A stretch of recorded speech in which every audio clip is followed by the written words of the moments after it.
바로 시작하겠습니다. 먼저 전북현대와 인천 유나이티드의 경기를 분석해 보도록 하겠습니다. 전북 대한민국 1부 12패 승무패패입니다. 김두현 감독 체제에서는 페트레스쿠 감독 시절보다 경기력은 나아졌다는 평입니다. 하지만 여전히 해결사가 부족해서 김두현 감독도 2경기 1골로 2연패를 당하는 것을 막지 못하고 있습니다. 특히 전북이 막판에 약한 점은 상당히 위닝 멘탈리티가 떨어졌다는 점을 보여주기도 했습니다. 울산전에서도 전반적으로 질식 수비로 울산 공세를 잘 막았지만 결국 90분 이후에 골을 허용하고 졌습니다. 박원재 대행 시절에도 이 문제는 지적이 되었던 부분이기도 합니다. 인천 대한민국 1부 7위패 승무무패입니다. 인천도 해결사의 다양성이 부족한 편입니다. 제르소가 역습 상황에서 강한 모습으로 활로를 찾지만 결국 골을 기록하는 것은 대부분 무고사의 몫입니다.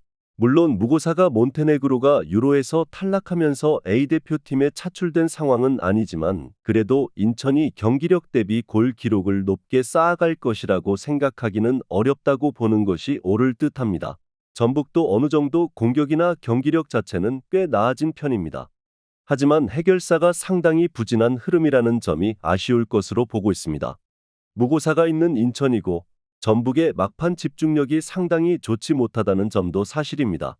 그럼에도 인천도 공격의 다양성 자체는 모자란 팀이라고 봐야 합니다. 언더 2.5 양상 속 무승부를 예상합니다. 다음은 울산현대와 FC서울의 경기를 분석해 보도록 하겠습니다. 울산 대한민국 1부 1위 패패 승무승입니다. 전북을 격파하면서 결국 울산이 1위를 탈환하고 6월을 맞이하게 되었습니다. 일단 흔들리는 매치가 없지는 않았어도 무너지지는 않았던 상태입니다. 물론 여전히 노쇠화된 수비나 A매치에 차출된 선수들의 컨디션이 중요할 것으로 보이기는 하지만 A매치에서 날아다닌 주민규가 유로로 인해서 자리를 비울 아담의 역할을 대신할 만한 상황은 만들 수 있을 것으로 보입니다. 지난 경기에서는 서령우 자리에 나온 윤일록이 공수양면으로 좋은 모습을 보여주기도 했습니다. 서울 대한민국 1부 9위 승패무무패입니다. 서울은 일단 플랜 A를 확실하게 잡아야 할 듯합니다. 지난 경기에서도 전술적인 무브에서 완패하면서 분통이 터지는 매치를 해야만 했습니다. 일단 미드필더에서 광주에게 밀리는 등 선수단의 역량도 꽤 떨어지는 상황입니다. 서울이 공격적으로 밀고 올라가는 것을 선호하기는 하는데 기성용도 전성기는 지났고 팔로세비치는 그다지 김기동 감독 지휘에도 포항 시절 폼을 보여주지 못하고 있습니다.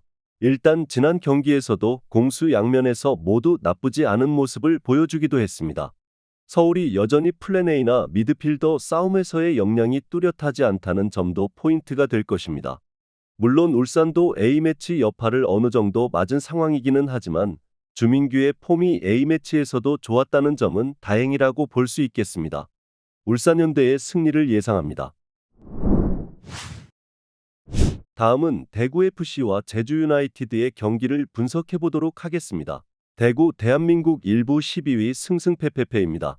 꼴찌로 추락했습니다.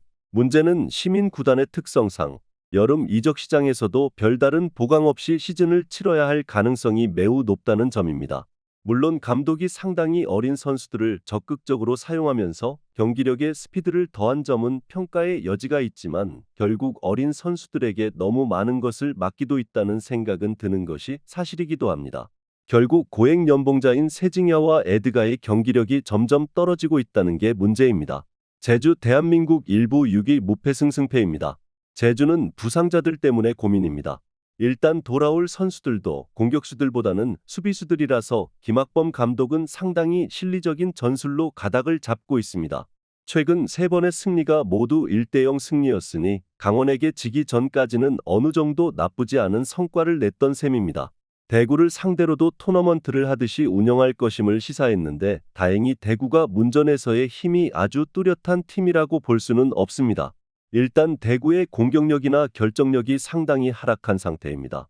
특히 제주가 부상자들의 공백을 실리적인 전술로 커버하려고 하고 있는 점이 결정적인 상황입니다.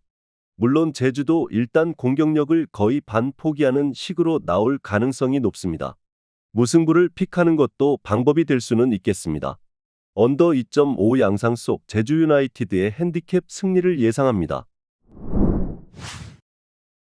다음은 충남 아산과 부산 아이파크의 경기를 분석해 보도록 하겠습니다. 아산 대한민국 2부 9위 승패승입니다. 아산은 닭공 기지를 벌였습니다. 부천전에서 완패한 뒤에 감독이 전술 노출을 상당히 신경 쓰는 모습이었고 지난 천안전에서도 격렬한 분위기와 함께 1대 0으로 역습 한 방으로 경기를 가져오기도 했습니다. 일단 부산을 상대로는 이 닭공 양상을 벌인 것이 도움이 될 가능성이 높습니다. 부산은 맞불을 놓는 상황에 강하지만 낮은 라인을 돌파하는 것을 상당히 까다로워하는 편입니다. 부산 대한민국 2부 6위 무승패 패무입니다. 부산이 상당히 원정에서 강합니다. 박진섭 감독은 원정에서는 상대가 더 달려드는 양상이 짙어 부산이 더 플레이하기가 쉽다고 판단하는 모양새입니다. 물론 충북 청주나 안산에게 덜미를 잡히는 등 여전히 낮은 라인의 약점을 보여주는 경우도 상당히 많습니다. 현재 박진섭 감독이 공격진 보강을 요구했다는 소식도 있는데 별다른 소식이 없는 이상 부산의 공격진 뎁스가 완벽할 것으로 보지는 않고 있습니다. 일단 아산도 닭공 양상을 벌였다는 소식이 있습니다. 부산이 늘 낮은 라인을 부담스러워하는 성향이 짙다는 점을 감안하면 이 양상에서 부산이 고전할 수 있을 것입니다. 특히 부산은 공격진 뎁스가 완벽한 팀도 아닙니다. 부산이 원정에서 강하다고 해도 낮은 라인을 상대로 고전한 경우가 없지는 않았던 것도 사실입니다. 언더 2.5 양상 속 무승부를 예상합니다. 다음은 충북 청주FC와 천안CTFC의 경기를 분석해 보도록 하겠습니다. 충북 청주 대한민국 2부 8위 무무무승패입니다. 천안을 상대로는 강점을 보여줄 수 있습니다. 지난 시즌이라면 몰라도 올 시즌에는 천안이 상당히 공격적으로 플레이를 하는 성향이기 때문입니다. 올 시즌 이미 2대1로 이겨본 경험도 있고 특히 충북 청주가 잘하는 것은 상대의 공세를 수비하고 이를 받아치는 것입니다. 물론 이 팀의 공격 시퀀스가 상당히 정교함과는 거리가 먼 편이라서 충북 청주의 득점력을 신뢰하기에는 무리일 듯합니다. 천안 대한민국 2부 12 패패승승패입니다. 천안의 문제는 선수비 성향의 팀에게 약할 수밖에 없다는 것입니다. 지난 경기에서도 닭공을 벌인 아산에게 또 지고 말았고 김태환 감독의 고질적인 약점은 수비 상황에서 하프 스페이스의 커버 능력이 상당히 부족하다는 점입니다. 충북 청주뿐만 아니라 김포에게도 지는 등 어려운 시즌을 보내고 있다는 점은 확실한 것으로 보입니다. 기본적으로 상대가 공격적으로 나서면 이를 공략하는 능력이 상당히 좋은 편입니다. 특히 천안이 수비 상황에서는 하프 스페이스에서의 커버 능력이 떨어지는 편이기도 합니다. 충북 청주의 공세 플레이도 정교함은 떨어지는 편입니다. 언더 2.5 양상 속 충북 청주FC의 승리를 예상합니다. 마지막으로 김포FC와 안산그리너스의 경기를 분석해 보도록 하겠습니다. 김포 대한민국 2부 4위 무승승승패입니다. 여름에는 돌풍의 핵으로 활약할 수 있다는 평가입니다. 일단 고정훈 감독이 선수들을 거의 고정하는 편이라서 수비적인 조직력은 상당히 올라온 편입니다.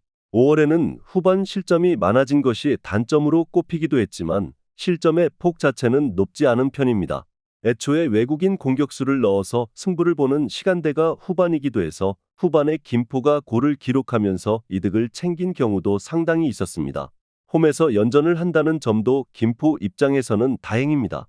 안산 대한민국 2부 13위 무무패승패입니다. 임관식 감독의 모델은 괜찮은 편입니다. 특히 공격적인 운영을 선호하면서 상당히 팀이 활기를 띠는 모습을 보여주고 있습니다. 문제는 지난 경기에서도 55%의 점유 가지고 만들어낸 슈팅이 3개에 그치는 등 골을 기록할 만한 플레이를 거의 보여주지 못하고 있다는 점입니다. 외국인 공격수도 없고 김범수는 부진하는 등 안산이 전력의 한계 때문에 감독의 구상을 결과로 연결하지는 못하고 있습니다. 일단 승부수를 띄운 상황에서는 김포가 전반적으로 더 좋은 성과를 냈던 것이 사실이었습니다. 안산이 보여주는 게임 플랜 자체도 나쁘지 않다는 평가를 가지고 있지만 결국 외국인 공격수가 없고 토종 선수들도 부진하고 있는 상황입니다. 애초에 김포의 수비진 조직력도 상당히 좋습니다. 김포FC의 승리를 예상합니다.